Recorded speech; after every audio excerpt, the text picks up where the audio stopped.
The squirrel and the chipmunk had been dating for 2 weeks when they ran out of things to talk about. Acorns, parasites, the inevitable approach of autumn.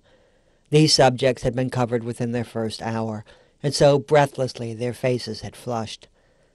Twice they had held long conversations about dogs, each declaring their across-the-board hatred of them, and speculating on what life might be like were someone to put a bowl of food in front of them 2 times a day. "They're spoiled rotten is what it comes down to," the chipmunk had said, and the squirrel had placed his paw over hers, saying, "That's it exactly. Finally someone who really gets it."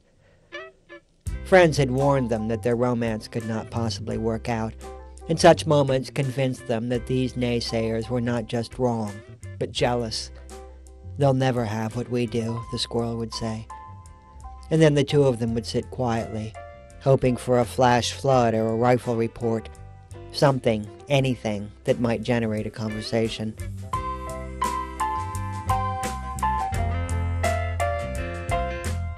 They were out one night at a little bar run by a couple of owls, when following a long silence, the squirrel slapped his palm against the tabletop.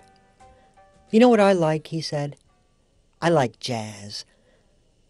"I didn't know that," the chipmunk said. "My goodness, jazz."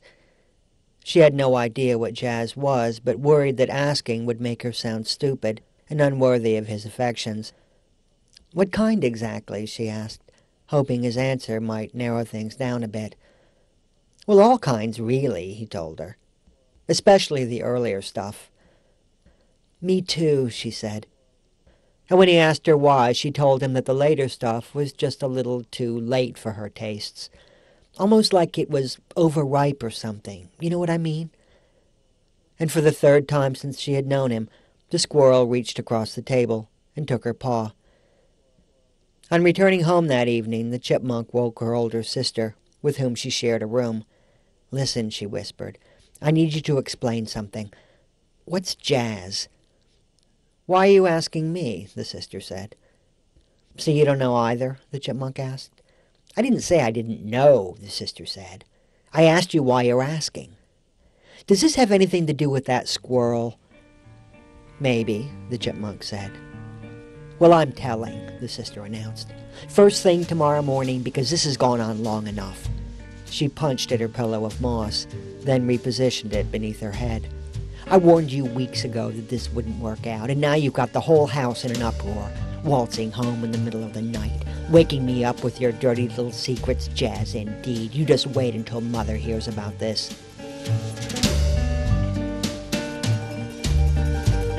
The chipmunk laid awake that night, imagining the unpleasantness that was bound to take place the following morning. Just as she thought she had calmed herself down, a new possibility would enter her mind, each one more terrible than the last.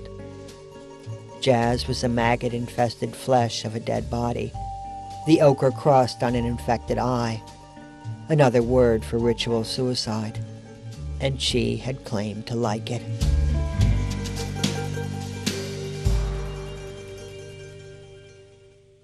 Years later, when she could put it all in perspective, she'd realized that she'd never really trusted the squirrel. How else to explain all those terrible possibilities? Had he been another chipmunk, even a tough one, she'd have assumed that jazz was something familiar, a kind of root, say, or maybe a hairstyle. Of course, her sister hadn't helped any. None of her family had. "It's not that I have anything against squirrels per se," her mother had said. "It's just that this one, well, I don't like him."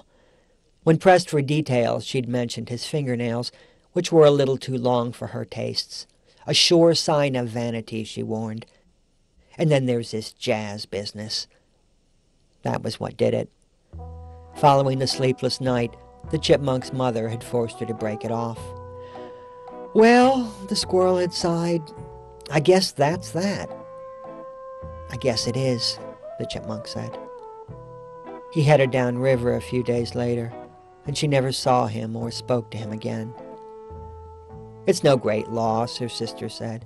"No girl should be subjected to language like that, especially from the likes of him." "Amen," her mother added.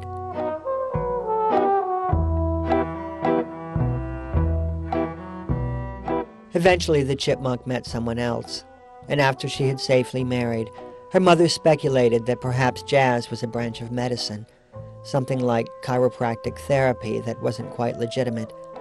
Her sister said no, it was more likely a jig, and then she pushed herself back from the table and kicked her chubby legs into the air. "Oh, you," her mother said, "that's a can-can." And then she joined in and gave a few kicks of her own. This stuck in the chipmunk's mind, as she never knew her mother could identify a dance step, or anything associated with fun. It was the way her own children would eventually think of her, dull, strict, chained to the past. She had boys, all of them healthy, and only one prone to trouble. He had a habit of being in the wrong place at the wrong time, but his heart was good, and the chipmunk knew he would eventually straighten himself out. Her husband thought so too, and died knowing that he had been correct. A month or two after he'd passed on, she asked this son what jazz was, and when he told her it was a kind of music, she knew immediately that he was telling the truth. "Is it bad music?" she asked. "Well, if it's played badly," he said. "Otherwise, it's really quite pleasant." "Did squirrels invent it?"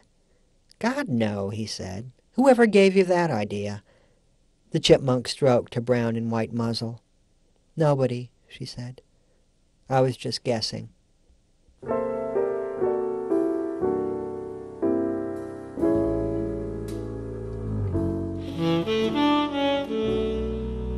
When her muzzle grew more white than brown, the chipmunk forgot that she and the squirrel had had nothing to talk about. She forgot the definition of jazz as well, and came to think of it as every beautiful thing she had ever failed to appreciate. The taste of warm rain, the smell of a baby, the din of a swollen river rushing past her tree, and onward to infinity.